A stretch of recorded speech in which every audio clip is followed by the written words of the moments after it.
आता बारामतीकरांसाठी एक महत्त्वाची बातमी आहे। बारामतीकरांची तहान भागवणाऱ्या भाटघर धरणातून पाणी सोडणं आता बंद करण्यात आलंय।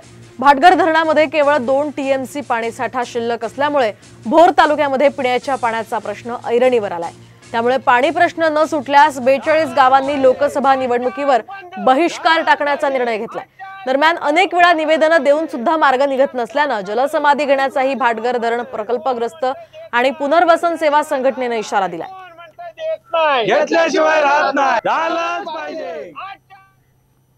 पोलीस स्टेशन असेल आणि संबंधित सर्व अधिकारी यांना आम्ही या ठिकाणी निवेदन दिलेले आहे आणि त्यांना एक इशारा दिलाय, तुम्ही जर या पाण्याचं नियोजन नाही केलं तर आम्ही सर्व 42 गावातले लोक या ठिकाणी जलसमाधी घेतल्याशिवाय राहणार नाही। आमच्यावर अन्याय करून आमचं पाणी, हक्काचं पाणी जर तुम्ही पळवणार असाल तर येणाऱ्या लोकसभेवरती आम्ही 42 गावातील सर्व तमाम नागरिक याच्यावर बहिष्कार टाकला जाईल। याचा विचार सर्व राजकीय पक्षांनी करावा।